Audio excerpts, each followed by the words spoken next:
The Akkaya house in Beşiktaş stood out from the rest, exuding an air of elegance and meticulously maintained grounds. It was a symbol of the success that Halil Akkaya had worked tirelessly to achieve over the years. Tall gates, a wide driveway, and an expensive car, all of this signaled the wealth of its owners. Yet behind those gates lay not only money, but also carefully concealed tensions. Halil was 42 years old, and his story was one of perseverance and hard work. Born in a small town in southeastern Turkey, he helped his father run a family-owned auto repair shop from a young age. Despite his modest beginnings, Halil always dreamed of something bigger. After serving in the military, he moved to Istanbul, where he started working as a mechanic. Gradually, he earned the trust of clients and eventually opened his own repair shop. His business thrived, expanding into a successful chain of auto repair centers. Halil became known as a self-made man, but with his success came new ambitions. Elif, his wife, was 7 years younger. As a child, she had dreams of becoming an actress, but reality had different plans for her. Growing up in a wealthy family, she was raised to maintain a perfect image and eventually moved to Istanbul to pursue a career in marketing. It was at a corporate event where she met Halil. She was drawn to his confidence and strength while he was captivated by her poise. To those around them, they seemed like the perfect couple. He, a successful businessman, and she, his graceful and elegant wife. Elif quickly adapted to high society, but her heart remained distant, and their marriage was more of a formal arrangement. At first glance, their marriage appeared ideal. They attended social events together, generously donated to charitable causes, and maintained the image of a successful couple. But behind closed doors, Elif felt that their relationship was more of a partnership than a marriage. They spent their time in different parts of the house and rarely spoke unless necessary.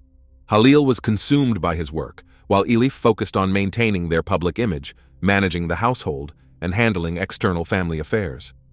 A few months ago, Elif decided they needed a housekeeper. She justified it by saying she was too busy organizing charity events, but in reality, she was simply tired of handling the mundane chores. Through acquaintances, she found Isay, a young woman from a rural area who had come to Istanbul in search of work. At 24, Isay seemed like the perfect candidate to Elif. Pleasant, modest, and hardworking, Isay quickly adapted to the rhythms of the Akkaya household. Isay was born in a small village in the eastern part of the country. She came to Istanbul with high hopes, determined to earn enough money to support her parents. Landing a job with Halil and Elif felt like a stroke of luck. Good pay and stability allowed her to plan for the future. Isay kept a low profile and didn't get involved in her employer's affairs. Her role was limited to cleaning, cooking, and keeping the house in order. She tried to avoid drawing attention to herself, but that wasn't always possible. Halil began to show interest in Isay from the very first day she started working. He didn't make overt comments or express any dissatisfaction, but the way he watched her and his presence around where she worked spoke volumes. Elif either didn't notice or pretended not to, absorbed in her social commitments. Isay did her best to steer clear of any interaction with Halil, but the tension in the house was becoming more palpable. Soon, Isay started noticing that Halil seemed to be looking for excuses to talk to her. He would show up in the kitchen while she was cooking, asking odd questions about her life and future plans. She responded briefly and tried to finish her work quickly, but she could feel the pressure building. The attention from her employer was unsettling, yet she didn't know how to react, fearing she might lose her job. Elif remained unaware of everything happening in the house during her absence. To her, Halil was predictable and reliable. She trusted him because their marriage was always built on mutual agreements, where every word and action had its place. But within this stable world, an invisible crack was beginning to form. The household continued its usual routine.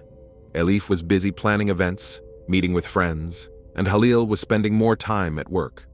Isay came and went according to her schedule, doing her duties as expected of a housekeeper, but there was a growing disruption in this routine. Halil was staying home more often on the days Elif was out for meetings.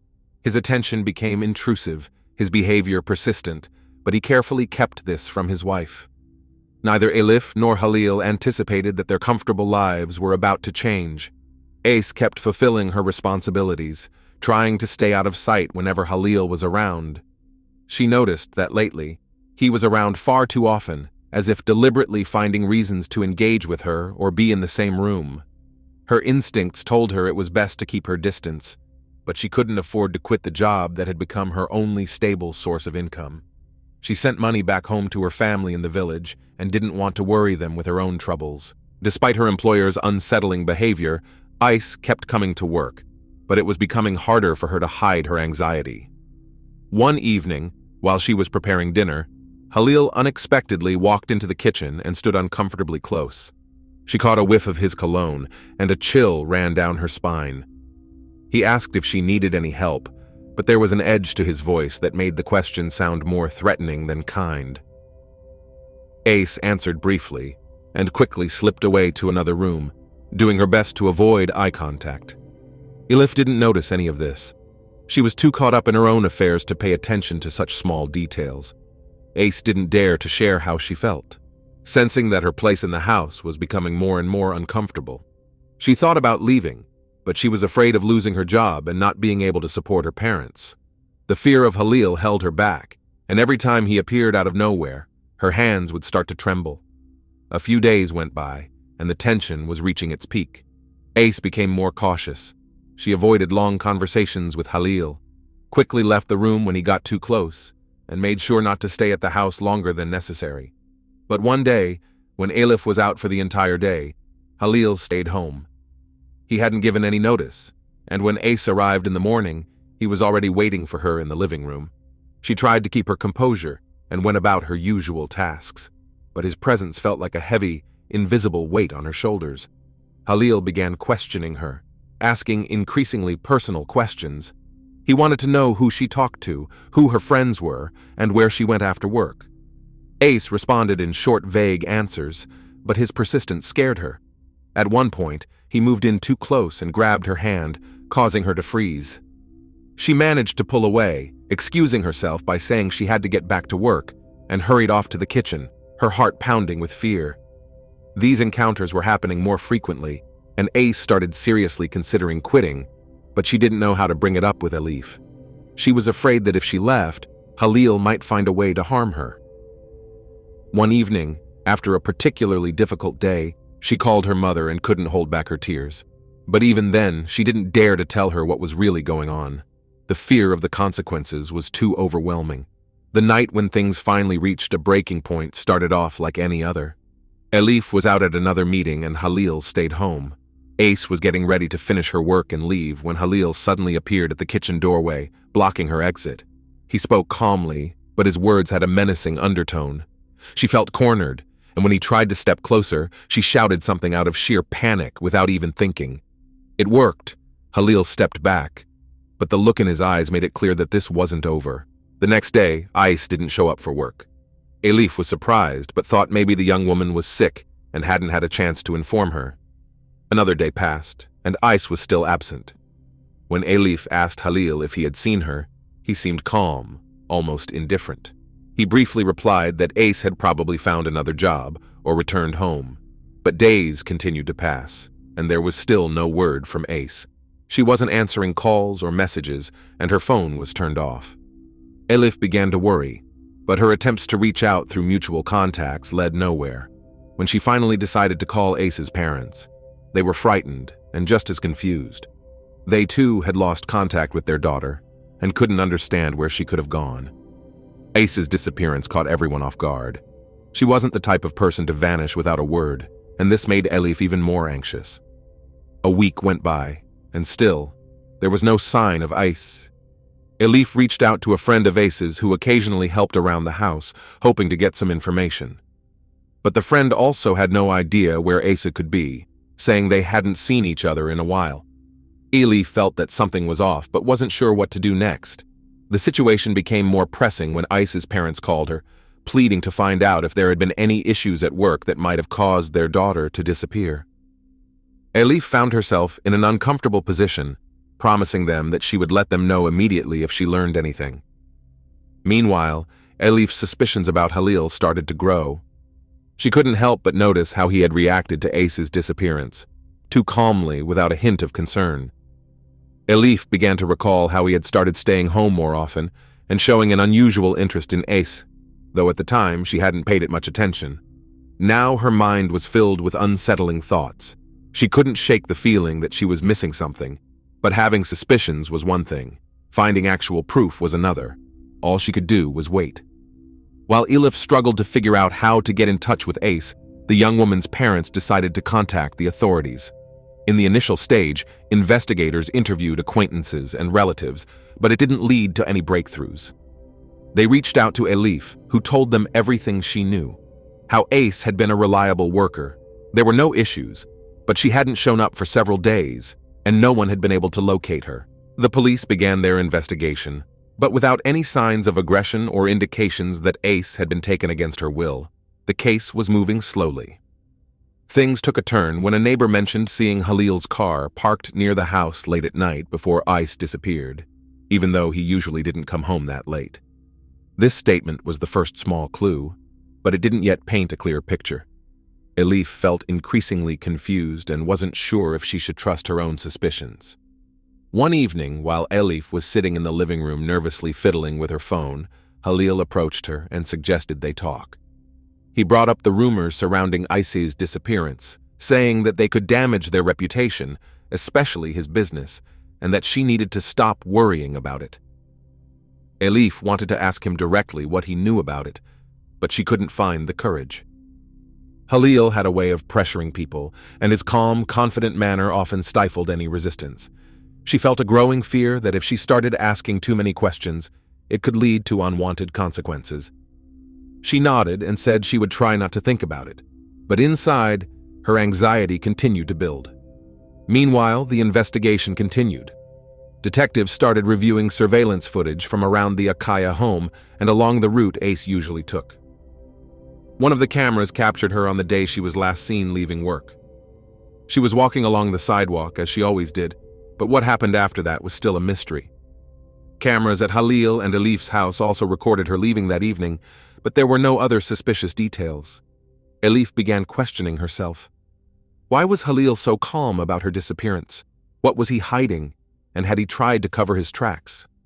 As all this was unfolding, Elif tried to distract herself with her usual activities, but the thoughts of the missing young woman haunted her. One day, after returning home from a meeting, she noticed something odd in the garage. Normally, everything was neat and tidy, but this time some things had been moved around, as if someone had been searching for or trying to hide something. She felt an urge to take a closer look, but Halil appeared so suddenly that she jumped. He asked what she was doing there, and his expression seemed harsher than usual. Elif mumbled that she just wanted to check if everything was in order, but Halil didn't break eye contact. Then, in a calm tone, he told her it was best not to get involved in his affairs and that there was nothing of interest in the garage. It was a small moment, but it made Elif think. She knew that everything in their home was supposed to be under Halil's control, but why did he seem so tense when he saw her in the garage? Something didn't sit right with her, but without any proof, she couldn't accuse him of anything. Over the next few days, she paid even closer attention to his behavior, trying to catch the slightest hint of dishonesty, but Halil remained calm and confident, as usual. Ice's disappearance became a topic in the local news, and reporters began digging for information. They discovered that Ice couldn't have just left without saying goodbye to her family or taking her belongings from the apartment she rented. The police continued their questioning, focusing more and more on those who had been the last to see her. They returned to Elif and Halil, this time with more specific questions. Elif answered honestly, but when it was Halil's turn, he once again maintained his calm, composed demeanor. However, beneath his calm exterior, there were signs of growing tension. He realized that the police were digging deeper than he had anticipated, and it was starting to unsettle him. One day, Elif overheard him on the phone, catching a few phrases that sounded strange, but she couldn't make sense of them. He told someone that everything would be taken care of, and that there was no need to worry. Elif tried not to read too much into it, but she couldn't shake the feeling that something was slipping past her. When the police arrived with a search warrant, Elif realized their lives would never be the same. She stood at the doorway, watching as investigators checked every corner, trying to find anything that might hint at the reason behind Ace's disappearance. Then they approached the garage, pausing for a moment. Halil, who was standing nearby, suddenly tensed up, and Elif noticed it right away. When they opened the garage door, no one expected to see anything out of the ordinary. It was just a place for the car and a few tools. But when one of the investigators noticed a large wooden crate in the corner and asked to have it opened, the tension in the air became almost unbearable. Elif froze, her heart pounding so loudly that it felt like everyone around could hear it. Halil took a step forward, but before he could say anything, the investigator signaled to open the crate. As the investigator opened the wooden crate, everyone stood still, bracing for what might be inside. Halil clenched his fists, trying to maintain his composure, but his face had gone slightly pale. Elif, unable to contain her curiosity and fear, stepped closer, trying to see what was inside. The process of opening the crate took only a few seconds, but it felt like time had come to a halt. When the lid of the crate was opened, all it contained were some old tools covered in a layer of dust. There was a mix of disappointment and relief in the air. The investigators moved on to other parts of the garage, and Halil acted as if he found the whole thing amusing, but Elif noticed how tightly his fingers gripped the phone in his pocket. Her suspicions grew stronger with every passing moment. The search lasted for several hours, but nothing was found that could explain Ace's disappearance. The officers left one by one, and Elif felt a strange sense of relief, as if something important had just been averted, yet not entirely resolved. Halil seemed to regain his confidence and suggested to his wife that they should forget about it, dismissing the whole thing as a misunderstanding. But Elif couldn't shake the feeling that there was still something hidden in that house, something she didn't know about. After the search, Halil began to act differently. He became more secretive, often leaving without explaining where he was going and returning late at night. This wasn't like him, and Elif started to fear for her own safety. She knew her husband was someone who liked to control everything around him, and if he was hiding something, he would do whatever it took to make sure the truth didn't come out. Meanwhile, the investigation into Ace's disappearance continued.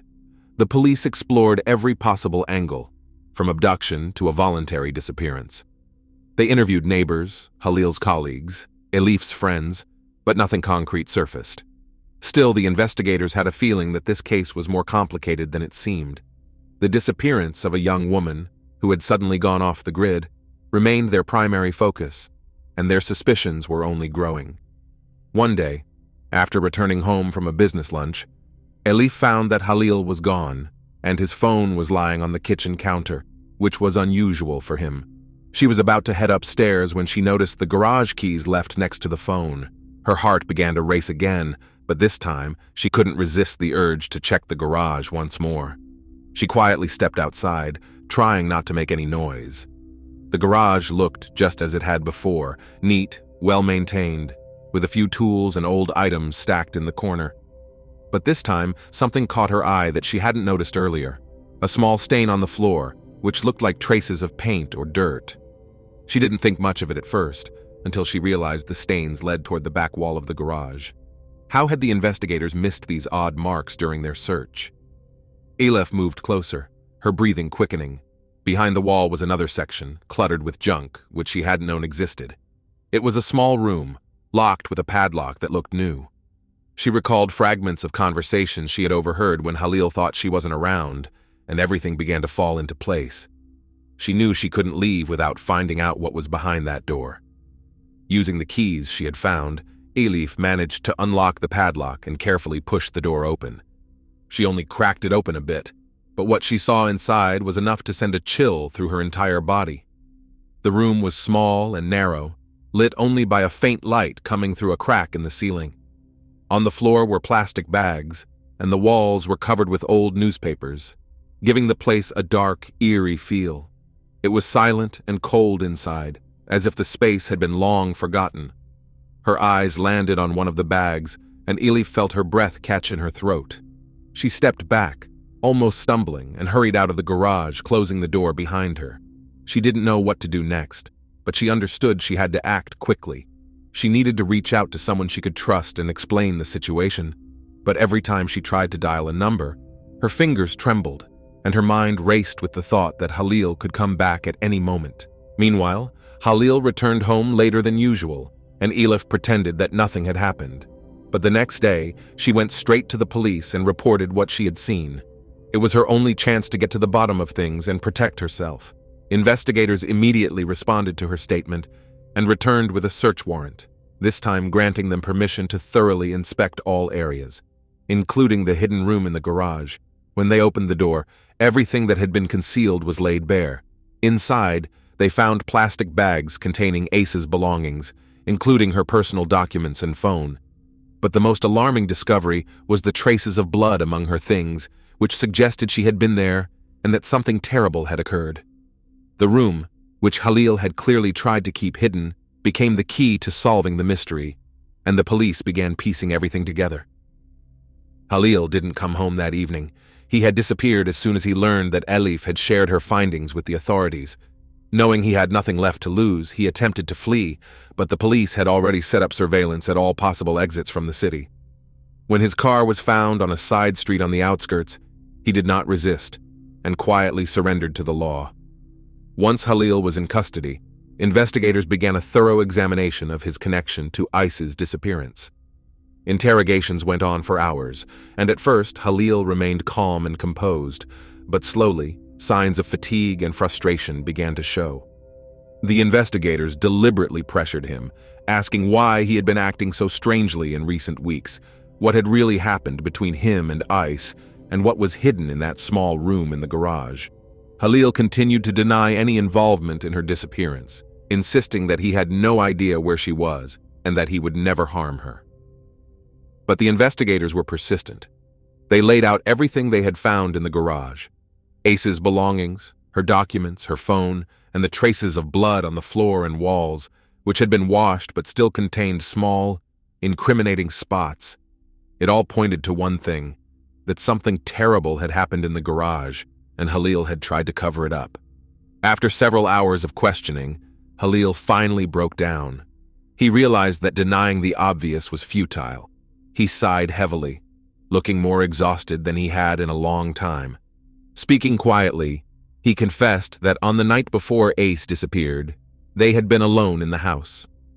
Elif was out at a meeting, and he had taken the opportunity to try once more to get closer to Ace. She rejected him, saying she would not tolerate his advances, and warning that if he didn't stop, she would tell his wife and the police. His expression darkened as he recounted how, in a fit of rage, he grabbed Ace, trying to make her be quiet. She managed to break free and quickly began gathering her things, leaving the house and heading toward her own place. The words came out slowly, as if he was reliving each moment with disgust. When investigators began closely reviewing footage from the security cameras that showed Ace leaving the Akkaya home for the last time, they initially assumed she had indeed left and was heading home. However, after further investigation and analysis of other camera recordings, the police discovered that Halil had used a clever trick to hide the truth. That evening, Isay did leave the house, but she was walking into a trap. The cameras captured her walking down the street, but then she disappeared from view. At this point, the investigators noticed that just a few minutes after she had left, Halil drove out of the house in his car. At first, this seemed like a mere coincidence, but then they noticed something strange. His car stopped in a dark, secluded corner of the neighborhood, outside the range of most cameras. It was there that Halil waited for Ice. He had arranged beforehand to give her a ride home, convincing her that he wanted to apologize for his behavior and have a talk. Ice didn't expect anything bad to happen and got into the car, thinking a short ride wouldn't cause her any harm. But Halil deviated from the usual route and took her back to the house through a rear entrance, which was not covered by security cameras. This entrance was rarely used and hidden from the neighbor's view. Once they were inside through the back door, Halil committed his crime. First, he assaulted Ace. Then he struck her head against the wall with such force that she passed away instantly. He knew that the cameras at the front entrance had recorded her leaving, which he hoped would serve as an alibi if anyone started asking questions. He planned for the police and others to believe that Ice had left the house and disappeared somewhere on her way home, and his car movements could be explained as unrelated errands. After Halil ended Ice's life, he placed her body in a plastic bag and carefully moved it to the garage, where he had already prepared a hidden spot. He intended to hide the body and come up with a story to cover his actions. However, late that night, he took the body out of the garage and transported it to an abandoned warehouse, hiding it in an old container, hoping that this location would remain unnoticed. During the interrogation, Halil refused to admit the truth for a long time, but under pressure from investigators, he finally confessed how meticulously he had planned everything to mislead the police and cover his tracks. He believed his plan would work and that no one would connect Ace's disappearance to him, but he underestimated how thoroughly the police would analyze his driving routes and match them to the timeline of her disappearance. Isa's body was found in a terrible state. It was clear that Halil had tried to erase all evidence, but the clues gathered from the scene in the garage confirmed his guilt. The medical examiners carefully inspected Ace's body, uncovering multiple injuries, with a severe blow to the back of the head identified as the fatal one. However, the bruises and abrasions all over her body indicated that it wasn't just a single strike, but a prolonged assault.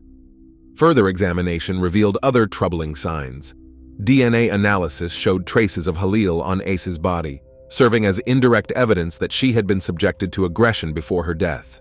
The test results left no doubt. The biological samples found belonged to him. Interrogations dragged on for several days. Halil repeatedly insisted that he hadn't wanted things to get out of hand and that everything he did was an attempt to protect his reputation.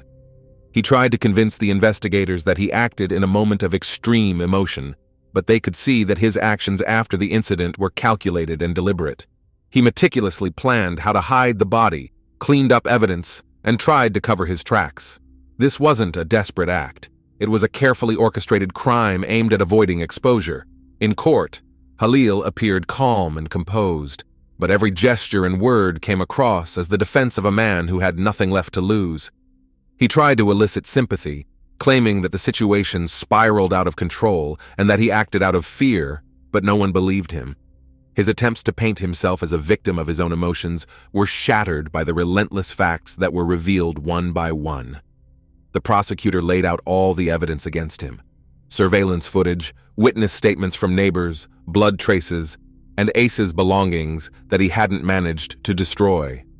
Elif was present in court, but her face was unreadable. She stood among the crowd, listening to the testimonies, realizing her life had collapsed.